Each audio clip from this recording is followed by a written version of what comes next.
পরে আসিয়ারে দুষ্ট লোকের ফেরানোকে দয়া করে বলো না প্লিজ, বলো না। পরে আসিয়া মনে করছে যে যদি একটু কই তইলে হইতো হেদায়েত হইতো। পরে কইতেছে আপনি যখন আমার হাত পা বাইন্দা, আপনি যখন আমার হাত পা বাইন্দা নিয়া ওই কড়াইয়ের মধ্যে ফালাই দিছেন, তখন আমি আল্লাহর কাছে কড়াইয়ের ভিতরে পড়ার আগে আল্লাহর কাছে ঈমান ভিক্ষা চাইছিলাম। তো আমি তেলের ভিতরে চাইয়া শেষবারের মতন একটু উপর দিকে চাই আল্লাহরে ডাক দিছিলাম। ডাকটা দেওয়ার পরে আমি তাকাই দেখতেছি আমার আল্লাহ আমার জন্য 8টা জান্নাতের দরজা খুলে দিছে। তুমি এইভাবে হাসছো কি লেগে? হাসছি হুররা আমার নিবার লেগে একটা দূর দিছি নি 70 রঙের জামা শৈলের মধ্যে লাগানো, কার আগে কেডাইব এই যে কারাকারি শুরু কাপড় দিয়ে টানাটানি, এই দৃশ্য দেখা আমি আর হাসিটা দৌড়া রাখতাম পারছি না। বাজান কে ও বাজান, ও বাজান বাবা ফিডারের নাম নাকি দেখেছিলাম শুদ্ধ করে দিব বাবা রে। হো রাহেত দিয়ে একবার সরিষা ক্ষেত আমাকে বন্ধ কর। হো রাহেত বেগুনি গুটিটা ওর সারি দিছি রে ভাই, একবার বিলা খেয়াইলা বিলগা উইরাগা পড়ছে কাটাকাটি লেগে। খুয়া ফিডার আছে না কাইটা গইল্লা ওই তো আমাদের খাবাই নজরে ফুয়া ফিডা কাই দিয়া গুইল্লা গুড় দিয়া সুঙ্গুইটা লইয়া যখন তেল রাত দেওয়ার পরে কি কাইটা নিচে জানা বাইসাতে না, আরে উল্টা বাস দি তলে জায়গা বাইসাব দি তলে জায়গা ফিডাটা যখন দে প্রথম কই জায়গা তলে যাওয়ার পরে বুক পুতা ফুললা ওঠে। এরপরে একটু তখন একটু ফর্দা আমরা মাসলডানি দিয়া গুতারা দিয়া এবারে তুলি দিত উল্টাই মুল্টাই দিয়া তুলি। তো আসিয়ারে যখন তেলের মধ্যে ফালাইছে আসিয়া একদম নিচে গেছে গা, নিচে যাইয়া তেলের ভিতরে যাইয়া মুস্কি হাসতেছে।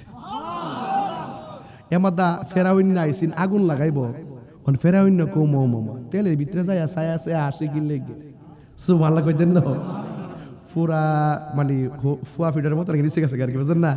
যাই আমরা আসতেছে অন তেলে দিলে না ফুইরা বাসতো ওইয়া গরম লাগালে ঠিক না।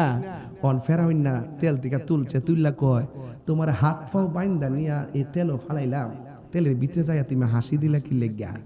অহন মহিলা কইতেছে প্রেমের কথা বলতে হয় প্রেমিকের কাছে, রসের কথা বলতে হয় রসিকের কাছে, এশকের কথা বলতে হয় আশিকের কাছে, ভাবের কথা বলতে হয় বাবুকের কাছে।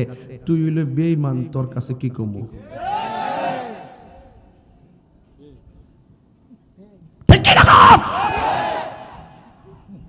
সবাই কি তা সুন্নির ওয়াজ বুঝবো? অন বুঝতো না দিকে কিতা হে ফের ভিতরে ফেম না হে মরা হে কিতা হে মরা মরা বড় লোক একদম হে বুঝতো না দিকে কিতা বন্ধ করে দেবো ফুয়া পিঠা খাওয়া। আরেকটা ফিড আছে হুলা ফিডা, হুলা ফিড আসেনি একটা হুলা ফিড আসেনিও সোডা ফিডাটা কম হয়ে যায়। সোডা ফিডার হয়ে যায় হুই তুত নাই তো এখন তো অটোমেটিক চালের মেশিন বেরিয়েছি না আর গুড়া চাল পাওয়া যায় না। আগে তো যাই ওই যে হুদরি পাইতাম, হুদরি কিন্তু শীতের দিনে এক ডুফি ফিডা তুই মাথা বুঝছত ডুফি ফিডা আরেকটা আরে না এটা হইল শুনেন না তো শেষ করে লাই শুনেন শেষ করে দিই ওয়াজটা শেষ হইল। ওই যে হুদ আছে না হুদ ভিজাইয়া যে বাইটটা যে সোডা ফিডাটা বানা, এটা মোটামুটি হুটকির ভর্তা দিয়া খাইলে ও দেখে লুল করতেছে জি বালাইতেছে ধরে বেটা হুলা ফিডাটা মজা লাগে নিও। হোনা নাস্তা নাই ও 3 বেলা ভাত খাইয়া সব বাতিল হয়ে গেছে, বাতিল হয়েছে। আগে কিন্তু মানুষ পরিশ্রম করছে, এখন পরিশ্রম করে না। আমরাই তো পারি না। 22 বছর ধরে শুধুমাত্র গড় গাড়ি মাহফিল, গড় বাড়ি মাহফিল, এই 22 বছর মনে মিল্লা জিল্লা মনে হয় 44 কিলোমিটারও হাঁটছি না। তো এই যে টিকা যে রয়েছে একমাত্র আপনারা দোয়ার কারণে টিকা রয়েছি। তবে একটা কথা মনে রাখেন বাজান, ইজ্জতের মালিক কেডা? রক্ষা করার মালিক কেডা? আসিয়া যখন কইছে প্রেমের কথা বলতে প্রেমিকা তুই তো একটা বেঈমান, পরে দুষ্ট লোকের কি কথা কথা কয় না ওয়াজ বুঝে না রে। আর দুষ্ট লোকের কি কথা? এই যে ওয়াজ অনেক সালে পড়তেছে। আজকে একটা জিকিরের কুড়া দিতাম না ইনশাআল্লাহ মনে করো। আমি তো এমনি যাবো কেমন করছো? আচ্ছা ইনশাআল্লাহ হইব। আগে আমরা নবীর আগমনে খুশি না বেজা? আরো জোরে খুশি না বেজা? পরে আসিয়ারে দুষ্ট লোকের ফেরানোকে দয়া করে বলো না প্লিজ, বলো না।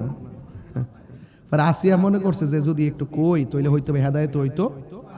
পরে কইতেছে আপনি যখন আমার হাত পা বাইন্দা, আপনি যখন আমার হাত পা বাইন্দা নিয়া ওই কড়াইয়ের মধ্যে ফালাই দিছেন, তখন আমি আল্লাহর কাছে কড়াইয়ের ভিতরে পড়ার আগে আল্লাহর কাছে ঈমান ভিক্ষা চাইছিলাম। তো আমি তেলের ভিতরে চাইয়া শেষবারের মতন একটু উপর দিকে চাই আল্লাহরে ডাক দিছিলাম। ডাকটা দেওয়ার পরে আমি তাকাই দেখতেছি আমার আল্লাহ আমার জন্য 8টা জান্নাতের দরজা খুলে দিছে। তুমি এইভাবে হাসছো কি লেগে? হাসছি হুররা আমার নিবার লেগে একটা দূর দিছি নি 70 রঙের জামা শৈলের মধ্যে লাগানো, কার আগে কেডাইব এই যে কারাকারি শুরু কাপড় ধরে টানাটানি, এই দৃশ্য দেখা আমি আর হাসিটা দইরা রাখতাম পারছি না বাজান। ফেরাউন্না নাম কি? নমরুদ্দা। একবার একটা নমরুদ, তুমি শুদ্ধ ভাষা গায়া ইন্ডিয়া কো বলবা নমরুদ্দা। আবুল হাইব্বা বালাগর, আবুল হাইব্বা, আবু জাহিল্লা, আবুল হাইব্বা বালাগর, আবুল হাইব্বা, আবু জাহিল্লা, ও হাইব্বা, এইভাবে একবারে মিলাই মিলাইয়া এটা একটা মার্ক, এটা একটা নাম্বার দিছিলাম। কত নাম্বারটা? ডাব্লিউ নাম্বারটা কত দিছিলাম? এটা 3 মাস আগে বাইর করছি। এটা মোটামুটি ভালো মার্কেট পাইছে। এটা দিয়ে আমি একটা সঙ্গীত বাইর করবো ইনশাল্লাহ। ঠিক আছে, পুরো ডাব্লিউ হুতাইলাম। কথা কন ঠিক না বেটে? ইত্তা গোনার টাইম আমরা নাই। কথা কন ঠিক কিনা? আমরা কাছে ঈমান সবচাইতে বড়, ঈমান সবচাইতে বড়। কথা বলেন ঠিক কিনা বলেন? এবার মা মেনা কি খুশি না বেজার? মা মেনাকে আমি আসিয়ারে দেখলাম, সুবহানাল্লাহ। আবার যখন একটু পিছন দিক দিয়ে চাইছি বাজি, আমি তাকায় দেখলাম আরেকটা মহিলা। এই মহিলার স্বামী আছেন না, এমনি আল্লাহ একটা সন্তান দিয়েছে। এটার নাম হইল মরিয়ম। আরেকটা হইল হাজেরা, ইসমাইল আলাইহিস সালামের আম্মা হাজেরা। 4 মহিলা 4 দিক দিয়ে এসে দাঁড়াইছে। কি মহিলাটা কেউ দুনিয়াতে উত্তর পাড়া কোনো বেডির ঘরে যদি হয়, পাশের বাড়ির মহিলা দাইমা হয়ে আসে। আর আমার নবী দুনিয়াতে আসবো, স্বয়ং আল্লাহ দুনিয়ার মানুষ ডিলিট করে দিয়া জান্নাতের শ্রেষ্ঠ রমণীদেরকে পাঠাই দিয়েছে। জোরে কর না সুবহানাল্লাহ।